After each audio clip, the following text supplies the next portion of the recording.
नमस्कार मित्रांनो, ठरलं तर मग या मालिकेच्या आजच्या भागात आता अस्मिताने अश्विनला ओवाळून झाल्यानंतर अश्विन लगेचच तिच्या ताटामध्ये ओवाळणी ठेवतो. तितक्यातच आता सायली ओवाळणीचं ताट घेण्यासाठी पुढे येते. जस्ट सायली ओवाळणीचं ताट घेते तसा अश्विन पटकन पाटावरून उठतो आणि सरळ निघून जातो. तेव्हा आता अश्विनच्या या वागण्यामुळे सगळेच जण आश्चर्याने त्याच्याकडे पाहायला लागतात. सायलीला आता खूप वाईट वाटतं, अस्मिताला पण खूप वाईट वाटतं, पण प्रियाला मात्र अश्विन उठून गेला आणि सायलीकडून ओवाळ नाही घेतलं म्हणून आनंद होतो. तिला हसायलाच येतं. तर आता इकडे सायलीच्या या ज्या बहिणी त्यातली मीना म्हणते, आपण तिघी का इकडे टाइमपास करायला आलोय ना, बबली भेटली वगैरे ते सगळं ठीक आहे, पण एवढा पैसा इकडे आपले जिजू एवढे पैसेवाले, थोडा रोकडा तरी काढायला पाहिजे ना. आता लगेच या दोघी जणी म्हणतात, हा बरोबर आहे. त्यावरती आता रीना विचारते, पण हे काढायचं कसं? तर आता सायलीला अश्विनच्या अशा जाण्याने वाईट वाटतच. तितक्यातच आता ही मीना जोरात आवाज देते, अग बबले, आणि लगोलग तिघी जणी येऊन सायलीच्या समोर उभ्या राहतात आणि लगेच ती म्हणते, अगं बबले, आपण ना 5 बहिणीच आहोत. आपल्याला दरवर्षी असं वाटायचं ना, आपल्याला पण कोणतरी भाई पाहिजे. आता हिने भाई म्हटल्यावरती अर्जुन कल्पनाकडे पाहायला लागतो. तितक्यातच आता ती टीना सावरत घेत म्हणते, भाऊ भाऊ पाहिजे होता, आणि मुद्दामूनच अगदी वाईट वाटल्यासारखं करत म्हणते, तसं पण आपल्याला कधी कोणाला ओवाळता आलं नाही ना. त्यावरती आता लगेचच मीना म्हणते, बबले, आपण एवढ्या वर्षांनी भेटलोय, मग आम्ही तुला ओवाळाल तर चालेल का ग? हे ऐकल्यावरती सायलीला खूप छान वाटतं. ती हसतच म्हणते, खूप आवडेल मला. आता कल्पना, प्रतिमा, प्रताप सगळ्यांनाच ही कल्पना खूप आवडते. यावरती लगेचच कल्पना म्हणते, किती सुंदर विचार आहे हा. मग आता प्रताप सुद्धा म्हणतो, चला मग लगेचच पाटावर बसा. आणि पूर्णा, आजी आणि रविराजला म्हणतो, बघा सायलीला तिच्या बहिणी ओवाळणार आहेत. आता पूर्णा, आजी आणि रविराज दोघांनाही कल्पना खूप आवडलेली असते. त्यावरती आता मैनावती पण लगेच म्हणते, खरं तर आम्हाला सगळ्या लेखीचे, पण या पोरींनी कधीच पोराची उणीव भासून दिली नाही. तेव्हा आता सदाशिवला बरोबर माहिती असतं की या बहिणी सायलीला का ओवाळतात. लगेच तो म्हणतो, अग महिने सायली आपला पोरगाच आहे की, म्हणून तर आज इकडे अशी जग्गा वेगळी ओवाळणी होणार आहे. तर इकडे प्रिया आपली मनातच विचार करते, ओवाळणी नाही, याला पैसे उकळण्याचे धंदे म्हणतात. यात मी पोस्ट ग्रॅज्युएशन केलं असेल, पण या लोकांनी तर पार PhDच केली. तेव्हा आता लगेचच अस्मिता सुद्धा त्या बहिणींना म्हणते, चला आता ओवाळा. आणि मग सायलीला म्हणते, अग बस पाटावरती. आता सायली पाटावर बसते आणि मग या तिघीही बहिणी मिळून एकत्र सायलीला ओवाळायला सुरुवात करतात. सायलीला आता या तिघी जणी आपल्याला ओवाळतात म्हटल्यावरती खूप छान वाटत असतं. मग आता या तिघींच ओवाळून झाल्यानंतर त्या तिघी जणी आरतीच ताट घेऊन अशा सायली समोर उभ्या राहतात. आता बाकीच्यांना तर काही कळत नाही की या तिघी अशा का उभ्या राहिल्यात, पण या तिघी जणी ओवाळणी घेण्यासाठी उभ्या राहिलेल्या असतात. आता मीना मुद्दामूनच आरतीच ताट पुन्हा पुन्हा सायलीच्या पुढे करत असते. आता सायलीला बरोबर कळतं की या तिघी अशा का थांबल्यात. आता घरातल्या सगळ्यांना सुद्धा कळतं. मग रविराजच म्हणतो, नाही, हे सगळं अचानक घडलं ना, त्यामुळे सायलीला ओवाळणीसाठी तयारी नाही करता आली. तेव्हा आता पूर्णाजी अर्जुनला म्हणतात, अरे अर्जुन, तुझ्याकडे कॅश असेल ना, मग दे प्रत्येकीला 55,000. आता 5,000 शब्द ऐकल्यावरती मैनावती एकदम दचकूनच पूर्णाजीकडे पाहते. या तिघींना तर खूप आनंद होतो. आता अर्जुनला मात्र धक्का बसतो. 5,000 द्यायचे. शेवटी त्याचा नाईलाज होतो. तो आपला उठून येतो आणि कॅशचा बंडल सायलीच्या हातात देतो. आता सायली ते मीनाच्या हातात देते. मीना कॅश घेताना म्हणते, याची काय गरज होती जिजू, आणि पैसे स्वतःकडे ठेवते. आणि आरतीच ताट लगेच अर्जुनच्या हातात देते. मग त्याच्यावरती रीना म्हणते, आता ओवाळणी घालायची पद्धत आहे ना, मग आम्ही नाही तरी कसं म्हणणार, तेव्हा आता लगेचच मैनावती सदाशिवला म्हणते, बघितलत ना या टोळ्यांनी कसे 5,000 रुपये काढून घेतले. ते त्यावरती सदाशिव पण तिला म्हणतो, तू लगेच यांच्याकडून पैसे काढून नाही तर आपण इथे राहून मेहनत करायची आणि या टोळ्या 5 मिनिटासाठी येतील आणि असे पैसे काढून नेतील. तेव्हा लगेचच आता मैनावती उठून उभी राहते आणि म्हणते, गुणाच्या पोरी माझ्या, आणि त्यांच्या जवळ जाऊन त्यांना हळूच धमकी देत म्हणते, आत्ताच्या आत्ता ते पैसे माझ्याकडे द्या नाही तर तुम्ही उडवून टाकाल. पण या पोरी सुद्धा मैनावतीच्याच. त्या लगेच म्हणतात की बबले आम्ही येतो, हा आम्हाला उशीर होतोय. तेव्हा आता सटकायच असत म्हणून मीना पण म्हणते, बबले मी पण निघते, हा मला पण ना कामावर जायचे आणि घरी जाऊन मेकअप पण करायचा मला आता. हिने असं म्हटल्यावरती अर्जुन तिच्याकडे आश्चर्यानेच पाहतो आणि अस्मिता लगेच बोलते, मेकअप आणखी. तेव्हा आता मीना तिला विचारते काय. अस्मिता म्हणते नाही काही नाही. मग आता अस्मिता शेवटी विचारतेस, तुम्ही एक्झॅक्टली काय काम करता. तेव्हा आता टीना तिला ओरडते आणि म्हणते, अग तू का आता इथे गप्प झाडात बसणार आहेस का, चल आता लवकर, उशीर होत नाहीये का तुला. आणि असं म्हणून बरोबर विषय टाळतात. आता तिघी जणी निघायच्या आधी लगेच म्हणतात, बबले आम्ही येत जाऊ अधूनमधून तुझ्याकडे. तेव्हा लगेचच सायली त्यांना म्हणते, येत रहा, तुमचंच घर समजा. आता तिघेही खुश होतात आणि लगेचच बाय म्हणून सटकतात. आता त्या तिघीही जणी पैसे न देता सटकतात म्हणून सदाशिव आणि मीनावती जोरजोरात त्यांना आवाज देत असतात, पण त्या काही थांबत नाही. त्या लगोलग निघून जातात. आता या तिघी जणी बाहेर आल्यानंतर एकमेकींशी गप्पा मारत असतात. लगेच मीना म्हणते, हे टीने काय आयडिया काढलीस तू, मस्त प्रत्येकीला 5,000 रुपये मिळाले. रीना म्हणते, अगो माझी तर पर्स मला खूपच जड लागते. तेव्हा मग आता टीना म्हणते, आपण एक ना काम करूया, आता आपण तिघी जणी मस्तपैकी मॉलला जाऊ, मस्तपैकी टेस्टी पिझ्झा खाऊ आणि थोडेसे पैसे सिनेमात टाकू, म्हणजे मग तुझी पर्स हलकी होईल. हा तसही हे पैसे उडवायला हे पैसे थोडीच आपलेत, हे पैसे आहेत आपल्या अर्जुन जेजूंचे. असं म्हणून आता तिघी एकमेकींना टाळ्या द्यायला लागतात. तर इकडे या सदाशिव आणि मैनावतीचा जीव खालीवर होत असतो. आता मैनावती म्हणते, बघितलत ना टोळ्या कशा गेल्या पैसे घेऊन, म्हणूनच मी यांना सांगत नव्हते की बबली सापडली म्हणून. तेव्हा सदाशिव आता चिडचिड करत म्हणतो, अगं पण सुभेदारांच्या घरात घडलेली गोष्ट अख्ख्या पनवेलला समजणार. मग आता ती गोष्ट त्यांना बाहेरून समजली असती तर यांनी आपला जीव खाल्ला असताना. तेव्हा आता मैनावती म्हणते, अहो पण ते आता परत इकडे येणार आणि सारख्या पैसे काढून जाणार, मग आपल्या पैशामध्ये हिस्सा होणार ना यांचा. तेव्हा आता सदाशिव पण म्हणतो, नाही होणार, बघू आपण काय करायचं ते. मैनावती चिडते आणि म्हट, काय करणार तुम्ही गेल्या ते पैसे घेऊन. पण आता अर्जुनच सगळं लक्ष सदाशिव आणि मैनावतीकडे असतं.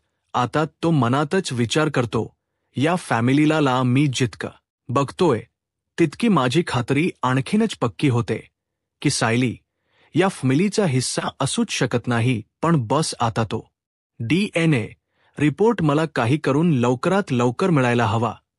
तर आता रात्रीच्या वेळेला अर्जुन हॉलमध्ये फेया मारत असतो आणि तो याच विचारात असतो. मग आता तो स्वतःशीच विचार करत असतो की मला जो डाऊट येतोय तो मी सायलीशी शेअर कसा करू. कदाचित सदा काकू आणि मैनावती तिचे आईवडील नसणार आणि हे ऐकून तिला किती शॉक बसेल. तितक्यातच आता सायली तिकडे येते आणि अर्जुनला पाहून विचारते, काय हो, स्टडीमध्ये बसून अभ्यास करणार होतात ना, मग फेया का मारताय. मग आता अर्जुन तिला म्हणतो, नाही केसबद्दलच विचार करतोय. मग आता अचानकच त्याच्या डोक्यामध्ये कसली तरी आयडिया येते. आता तो लगेचच सायलीला आवाज देतो आणि म्हणतो, बायको जरा बस ना इथे. सायली विचारते, काय झालं. तो म्हणतो, तू बस ना. मग आता अर्जुन सायलीला म्हणतो, मला ना जरा बोलायचं तुझ्याशी. त्यावरती सायली म्हणते, कशाबद्दल. तेव्हा आता अर्जुन तिला म्हणतो, म्हणजे असं समज की एखादी वस्तू किंवा व्यक्ती तुला खूप जवळची वाटत असेल किंवा तुझं प्रेम असेल आणि समजा ती तुझ्यापासून दूर गेली तर मग तू कस हड्डल करशील आता हा प्रश्न ऐकल्यावरती सायलीच्या चेहऱ्याचा रंग उडतो. तेव्हा आता अर्जुन लगेच विषय चेंज करत म्हणतो नाही म्हणजे मला खात्री आहे की असं कधी झालं नसेल आणि असं व्हायला पण नको, पण समज असं कधी झालंच आयुष्यात तर स्ट्रेस घ्यायचा नाही, जास्त म्हणजे खचून जायचं नाही, असं समजायचं की ती वस्तू किंवा ती व्यक्ती आपल्या आयुष्यात नव्हतीच कधी. पण आता सायली मात्र अर्जुनकडे एकटक पाहत असते आणि मग ती त्याला म्हणते, मला वाटलं होतं की तुम्हाला एखाद्या केसबद्दल माझ्याशी बोलायचं, पण हे नक्कीच केसबद्दल नाहीये ना. आता अर्जुन थोडा गडबडतो आणि म्हणतो नाही, तसं नाही, मी आपलं सहज विचारतोय तुला. तेव्हा सायली म्हणते, नाही नाही, हे असं सहज तर नसूच शकतं, आणि लगेचच विचारते, तुम्ही मला सोडून तर जाणार नाहीत ना. आता सायलीचा अचानक असा प्रश्न ऐकल्यावरती अर्जुन जरा विचारातच पडतो. आता सायली पुढे म्हणते की तुम्हाला दुसरी कोणती मुलगी आवडायला लागली. एकदम घाबरूनच म्हणते, नाही, जे काही असेल तुमच्या मनात ना ते मला आत्ताच सांगा, काय नक्की तुमच्या मनात काय चाललंय. आता अर्जुन तिला म्हणतो, अग नाही, असं काही नाहीये, अग असं काही नाहीये, आय मीन असं माझ्या डोक्यात सुद्धा नाहीये, अग भलताच विचार करतेस तू, असं काही नाहीये. पण आता मात्र सायली काही ऐकायला तयार नसते. ती म्हणते, काही भलता वगैरे नाहीये, म्हणूनच तुमच हल्ली माझ्याकडे लक्षच नसतं.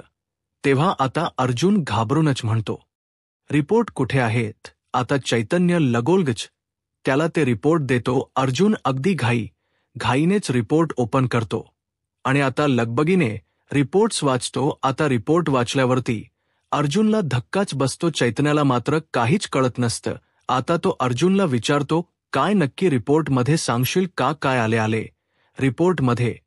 त्या दोघींचे DNA मॅच झालेले नाहीयेत ना. पण आता अर्जुन काहीच बोलत नाही. तेव्हा आता चैतन्य रिपोर्ट हातातून घेतो आणि रिपोर्ट वाचतो आणि म्हणतो, काय हे कसं शक्य आहे. त्यावरती अर्जुन म्हणतो, मला पण हेच कळत नाही. आणि अर्जुन म्हणतो, सायली आणि मैना काकूचे DNA मॅच झालेत.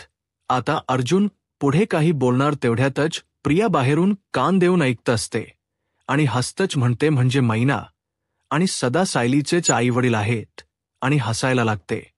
आणि मग तिने जे केलेलं असतं ते आठवतं, जेव्हा सायली आणि अर्जुन दोघंजण गप्पा मारत असतात आणि अर्जुन तिच्या केसात सॅम्पल मिळवायचा प्रयत्न करत असतो, तेव्हा प्रिया त्यांच्याच बेडरूमला कान लावून तिथेच उभी असते आणि तेवढ्यातच तिच्या हातातून पाण्याची बॉटल पडते.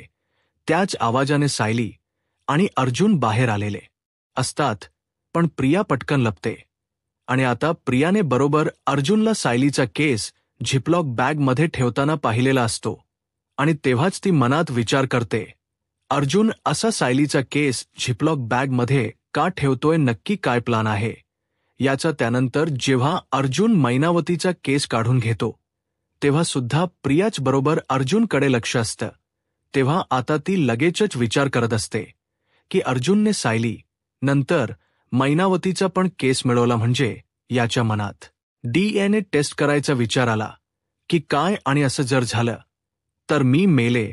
आणि पुढे जेव्हा सायलीच या बहिणी प्रियाला बबली बबली म्हणून तिच्या भोवती घोळका करून गलका घालत असतात, तेव्हा प्रिया त्यांना सांगते की मी नाही तर सायली तुमची बहीण आहे. आणि मग त्या सगळ्या जणी धावतच जाऊन जेव्हा सायलीला चिकटतात तेव्हा प्रिया विचार करत असते, या तिघी जणी सायलीच्या बहिणी आहेत हे पटणं कोणालाही अशक्यच आहे. आणि त्यात जर अर्जुनने सायली आणि मैनावतीची DNA टेस्ट केली तर हे कन्फर्म होईल की सायली तिची मुलगी नाहीये. मला काहीही करून हे सॅम्पल बदलायला हवेत. या सगळ्या जणी टिनी मिनी रिनीमध्ये बिझी आहेत ना, तोपर्यंत वरती जाऊन मला काहीतरी करायला हवेत. आणि जेव्हा खाली हा सगळा गोंधळ चालू असतो तेव्हा प्रिया गपचूप अर्जुनच्या खोलीमध्ये जाते आणि वरती जाऊन अर्जुनच्या बॅगेतून सायली आणि मैनावतीचे केस ठेवल्याचे सॅम्पल काढते आणि सायलीचा केस बाहेर फेकून देते आणि त्याच्यामध्ये स्वतःचा केस ठेवते आणि केस बदलल्यानंतर स्वतःशीच म्हणते चला काम झालं. गेल्या काही दिवसातली पहिली चांगली गोष्ट घडली. अर्जुन आता तू बिनधास्त DNA टेस्ट कर, कारण रिपोर्ट मला जो हवा ना तोच येणार. आणि मग नंतर जेव्हा अर्जुन चैतन्याला अर्जुन आणि मैनावतीचे सॅम्पल देत असतो तेव्हा सुद्धा प्रिया तिथेच उभी असते. आता जेव्हा अर्जुन चैतन्याला सांगतो की हे घे, हे मैनावती आणि सायलीचे DNA सॅम्पल आहेत आणि मला पूर्ण गॅरंटी आहे की ही मैनावती सायलीची आई असूच शकत नाही, तेव्हा त्या दोघांचं बोलणं ऐकून प्रिया मात्र खूप खुश होत असते. कारण तिला आता खात्री असते की काहीही झालं तरी DNA रिपोर्ट बदलायची गरज पडणार नाही, कारण आता रिपोर्टमध्ये दोघींचेही DNA मॅच होणार आहेत. तर आता हा सगळा घडलेला प्रकार प्रियाला आठवत असतो. तर इकडे आत्ताच्या या सिच्युएशनमध्ये अर्जुन आता चैतन्याला म्हणतो, आता तर सायंटिफिकली प्रूव्ह झालं की सदा काका आणि मैनावती सायलीचे खरे आईवडील आहेत. पण अजूनही माझा या DNA रिपोर्टवर विश्वास बसत नाही. आजपर्यंत जे मला खोट वाटत होतं ते या DNA रिपोर्टमुळे प्रूफ झाले. तेव्हा आता प्रिया बाहेर उभी राहून विचार करत असते आणि स्वतःशीच खुश होत असते. म्हणते, आता तरी पटलं ना तुला अर्जुन की मैनावती ही सायलीची खरी आई आहे. आणि स्वतःलाच काँग्रॅच्युलेट करत म्हणते, या घरातलं माझं हे परत आल्यानंतरच पहिलं यश आहे आणि तेही जोरदार. आता कोणीही मैना माझी आई असल्याचा संशय घेणार नाही. तर आता दुसरीकडे सायली आवरावर करत बसलेली असते. तेवढ्यातच मैनावती आणि सदाशिव दोघेही तिच्याकडे येतात. आता ती सायलीला विचारते, काय सायली, काय करतेस, काही मदत करू का? त्यावरती सायली तिला म्हणते, नाही आई, राहू दे. तेव्हा आता मैनावती तिथेच उभी राहते. मग आता सदाशिव आणि मैनावती असेच उभे राहिलेले पाहून सायली त्यांना विचारते, काय झालं, काही हव्य का? तेव्हा आता लगेचच मैनावती म्हणते, नाही अगं, मी जरा बाहेर जाऊन फेरफटका मारून येऊ असा विचार करत होतो, पण बाहेर जरा ऊन आहे ना, डोळ्यांना त्रास होतोय. तेव्हा आता सायली सुद्धा म्हणते, हो बाहेर खूप ऊन आहे, बाहेर जाऊ नका, तुम्हाला त्रास होईल लगेच. आता सदाशिव म्हणतो, महिने अगं आपल्याकडे ना गॉगल असते ना, तर आपण बाहेर गेलो असतो, आपल्याला उन्हाचा त्रास नसता झाला. तेव्हा आता लगेचच मैनावती पण म्हणते, अहो पण आता आपल्याकडे कुठेत गगल. पण सायलीच मात्र यांच्याकडे आता लक्षच नसतं. लगेच मैनावती खाली बसते, सदाशिव पण खाली बसतो. मैनावती म्हणते, मी काय म्हणते सायले, तू जरा 2 गॉगल मागवतेस का आमच्यासाठी? नाही म्हणजे घरात बसून राहावं लागणार नाही ना? आता सायलीला आश्चर्यच वाटत ती म्हणते, गगल. लगेच मैनावती म्हणते, हा एक काळा आणि दुसरा तपकेरी. आता पुढे सदाशिव सुद्धा म्हणतो, आणखीन एक सांगायचं होत सायली, काय ना तुझी आई ना गेले कित्येक दिवस या 2 साड्यांमध्येच घरात वावरते. लगेच मैनावती मुद्दामून त्याला थांबवत म्हणते, अहो राहू दे. सदाशिव पण अगदी नाटक करत म्हणतो, सांगू दे ग. मैनावती म्हणते, अहो नको. तेव्हा सदाशिव परत म्हणतो, अग मुलगी चापली आणि मुद्दामून सायलीला म्हणतो, सायली तू सांग, ह्या एवढ्या मोठ्या घरात असं वावरणं बरं दिसतं का? सुभेदारांची विहीण बाई शोभली पाहिजे की नको? हा बरं सांग बरं मला. त्यामुळे 1 2 4 साड्यांना तुझ्या आईला आणून दे. तेव्हा आता मैनावती सुद्धा मुद्दामूनच अगदी नाटक करत म्हणते, अगं मी तर नकोच म्हणते. पण हे ना ऐकतच नाहीत, नुसता हट्टच करतात. सायली आता काहीच बोलू शकत नसते. ती नुसतीच या दोघांकडे पाहत असते. आता लगेच सदाशिव रडतच म्हणतो, अग हट्ट नको करू. तर काय करू? माझ्याकडे पैसे असते ना तर मीच आणून दिलं असत ना. तुला पण नाही येत, माझ्याकडे जरा समजून घे ना. तेव्हा आता सायली या दोघांना म्हणते, आई बाबा, या घरात ना गॉगल कोणी फारच वापरत नाही, पण तरीही मी विचारून बघते कोणाकडे असतील ना, तर आता पुरते देते तुम्हाला. आणि साड्यांच काय करायचं ना ते बघते मी. तेव्हा मैनावती लगेच सायलीला म्हणते, साड्यांच काही नाही, हरकत नाही, तू एकदम निवांत कर. पण सायली मी काय म्हणते, मला ना तो बारकासा मोबाईल असतो बघ, तो देशील काग? नाही म्हणजे मला उपयोगी पडेल ना वापरायला. आता या दोघांच्या एका मागोमाग येत फरमाईश येत असतात. हे बघून आता सायलीला आश्चर्यच वाटत असतं. मग आता सायली मैनावतीला म्हणते, अगो पण बाबांकडे आहे ना मोबाईल. लगेच मैनावती म्हणते, नाही म्हणजे काय ना अगं, हे घरी नसले ना की पंचायत होते ना माझी. आता बघ ना टीना मीना रीना त्या घरी पोहोचला की नाही पोहोचला हे कळलंच नाही ना, मला फोनच नाही माझ्याकडे. मग त्यांना फोन नाही ना करता आला म्हणून म्हटलं. आता सायली काय बोलणार, ती आपली या दोघांकडे पाहतच राहते. आता मैनावती परत तिला विचारते, काय मग देशील ना सायली. त्याच्यावरती काहीच उत्तर देत नाही. ती आपली एकदमच शांत होऊन जाते. तर मित्रांनो, आता पुढील भागामध्ये सायली आणि अर्जुन गाडीने चाललेले असतात आणि हे सदाशिव आणि मैनावती दोघंही मुद्दामहून त्याच वेळेला मंदिराच्या बाहेर अगदी भिकारी बनून येणाऱ्या जाणाऱ्या गाड्यांकडे भीक मागत असतात. आता तितक्यातच सायलीची गाडी तिकडे येते आणि या दोघांना अशी भीक मागताना पाहून सायली एकदम मच गाडीतून उतरते आणि म्हणते, आई बाबा, आणि धावतच या दोघांकडे जाते आणि म्हणते, अहो तुम्ही काय करताय दोघं. आणि त्या दोघांनाही घेऊन घरी जाण्यासाठी गाडीत बसवते आणि त्यांना म्हणते, तुम्ही आधी माझ्यासोबत घरी चला. मैनावती आणि सदाशिवचा प्लान बरोबर एक्झिक्यूट झालेला असतो. दोघंही आता एकमेकांकडे बघून हसत असतात. पण आता सायली घरी आल्यानंतर अर्जुनला म्हणते, आई बाबांच असं रस्त्यात भीक मागत उभं राहणं का कुणाच ठाऊक मला आवडलेलं नाहीये. माझं मन म्हणतंय की हे माझे आई बाबा नाहीयेत. तेव्हा आता अर्जुन तिला सांगतो, अगं पण तुमचे DNA रिपोर्ट्स मॅच झालेत. पण तरीही सायली ठामपणे म्हणते, ते रिपोर्ट चुकीचेही असू शकतात ना, का कुणास ठाऊक, पण माझं मन म्हणते की हे माझे आई बाबा असूच शकत नाहीत. आता पुढे काय होईल हे पाहायला आत्ताच माझा महाराष्ट्र या YouTube चॅनलला सबस्क्राईब करा. धन्यवाद.